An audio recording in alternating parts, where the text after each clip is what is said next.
बड़ी और exclusive breaking खबर छत्तीसगढ़ से आ रही है, जहां राज्य के लोहा कारोबारियों और उनसे जुड़े जमीन कारोबारियों पर आयकर विभाग यानी कि इनकम टैक्स डिपार्टमेंट ने आज एक बड़ा हमला बोला है। रायपुर समेत कई जिलों में 40 से 50 ठिकानों पर एक साथ छापा मारा गया है। यह रेड कितनी बड़ी है, इसका अंदाजा इसी बात से लगाया जा सकता है कि आईटी अधिकारियों के साथ 100 से अधिक सीआरपीएफ जवान सुरक्षा के लिए तैनात किए गए हैं। प्रमुख लोहा कारोबारियों के घर, दफ्तर और प्लांट में अवैध लेन देन और टैक्स चोरी से जुड़े दस्तावेज खंगाले जा रहे हैं। यह कार्रवाई तब हुई है जब पिछले 2 हफ्तों में छत्तीसगढ़ में ईडी और एसीबी ईओडब्ल्यू भी ताबड़तोड़ छापे मार चुके हैं। क्या यह कार्रवाई किसी बड़े वित्तीय सिंडिकेट को तोड़ने की ओर इशारा कर रही है? देखिए इस खास रिपोर्ट में। गुरुवार सुबह आयकर विभाग यानी आईटी ने छत्तीसगढ़ में ऑपरेशन लोहा शुरू किया। रायपुर समेत राज्य के कई प्रमुख जिलों में लोहा कारोबार से जुड़े 2 से 3 बड़े समूह और उनके सहयोगियों के ठिकानों पर एक साथ दबिश दी गई।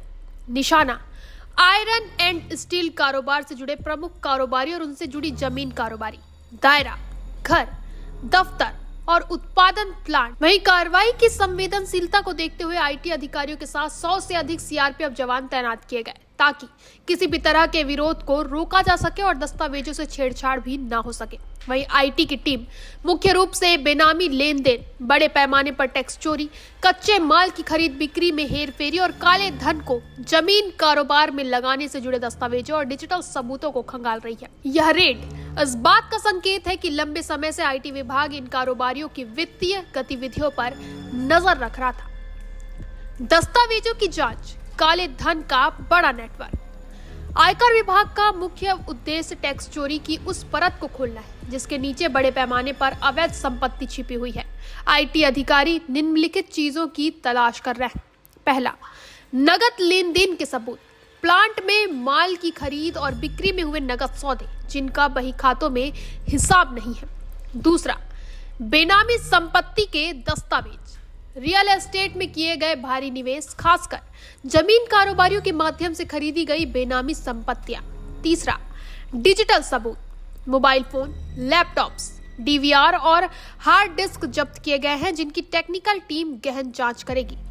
चौथा, हवाला कनेक्शन, यह जांच की जा रही है कि क्या टैक्स चोरी के इस पैसे को बाहर भेजने के लिए हवाला जैसे अवैध तरीकों का इस्तेमाल किया गया है। अगर आईटी टीम बड़े पैमाने पर टैक्स चोरी साबित कर पाती है तो इन कारोबारियों पर भारी जुर्माना लगाया जा सकता है और यह मामला आगे ईडी को भी सौंपा जा सकता है। छत्तीसगढ़ में एजेंसियों का ट्रिपल अटैक।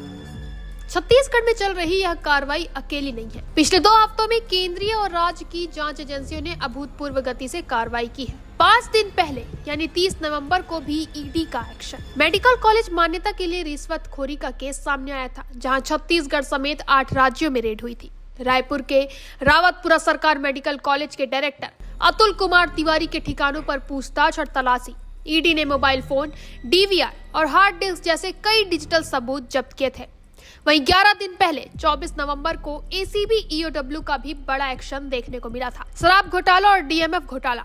कार्रवाई रायपुर, दुर्ग, बिलासपुर समेत 5 जिलों में 19 ठिकानों पर छापा हुआ था। डीएमएफ घोटाले में हरपाल सिंह अरोड़ा और शराब घोटाले में जेल में बंद अनिल टुटेजा और निरंजन दास के परिजनों से जुड़े ठिकानों पर सर्च हुई। लेकिन बड़ा सवाल ये है कि एक के बाद एक एजेंसियों के ये बड़े छापे क्या दिखाना चाहते हैं। विशेषज्ञों का मानना है कि ये तीनों कार्रवाई छत्तीसगढ़ में भ्रष्टाचार और अवैध वित्तीय सिंडिकेट को तोड़ने की एक सुयोजित और व्यापक रणनीति का हिस्सा है। पहले शराब और डीएमएफ जैसे सरकारी घोटाले, फिर मेडिकल जैसे संवेदनशील क्षेत्रों में रिश्वतखोरी और अब लोहा और जमीन कारोबार में काली कमाई। यह दर्शाता है कि एजेंसियां अब वित्तीय अपराधों की हर चेन को निशाना बना रही है। वहीं इस आईटी रेड के छत्तीसगढ़ की राजनीति और व्यवस्था पर दूरगामी परिणाम भी हो सकते हैं। छत्तीसगढ़ आयरन एंड स्टील उद्योग का एक प्रमुख केंद्र है। इन बड़े कारोबारियों पर कार्रवाई से राज्य के उद्योग जगत में टेरर इफेक्ट यानी कि डर का माहौल पैदा हो सकता है, जिससे वित्तीय अनुशासन और पारदर्शिता बढ़ेगी। आमतौर पर बड़े कारोबारियों के तार राजनीतिक गलियारों से जुड़े होते हैं। आईटी की गहन जांच से बेनामी संपत्तियों के माध्यम से कई राजनीतिक हस्तियों के नाम सामने आने की भी संभावना है। वहीं आईटी टीम जब्त किए गए दस्तावेजों और डिजिटल सबूतों की विस्तृत जांच भी करेगी। तकनीकी टीम व्हाट्सएप चैट, ईमेल और डिलीट किए गए डेटा को रिकवर करने की कोशिश भी करेगी। यदि बड़े पैमाने पर टैक्स चोरी और बेहिसाब संपत्ति मिलती है तो विभाग प्रोसिक्यूशन की कार्यवाही भी शुरू कर सकता है। इस रेड से यह संदेश स्पष्ट है कि राज्य में अब किसी भी तरह की वित्तीय अनियमितता को बर्दाश्त नहीं किया जाएगा और एजेंसियों का ध्यान छोटे मोटे मामलों से हटकर बड़े वित्तीय सिंडिकेट पर है। तो ये था छत्तीसगढ़ में आयकर विभाग के ऑपरेशन लोहा का विस्तृत विश्लेषण। रायपुर समेत कई जिलों में 40 से अधिक ठिकानों पर एक साथ पड़ी यह रेड राज्य में चल रहे एजेंसियों के ट्रिपल अटैक की नवीनतम कड़ी। कुछ ही दिनों में ईडी, एसीबी, ईओडब्ल्यू और अब आईटी की कार्रवाई से स्पष्ट है कि छत्तीसगढ़ में भ्रष्टाचार और अवैध वित्तीय नेटवर्क को तोड़ने का अभियान निर्णायक मोड़ पर है। लोहा कारोबारियों और जमीन कारोबारियों के यहाँ खंगाले जा रहे ये दस्तावेज आने वाले दिनों में भी और बड़े खुलासे कर सकते हैं। फिलहाल इतना ही। आगे के अपडेट्स के लिए बने रहें दिशा निवास पर।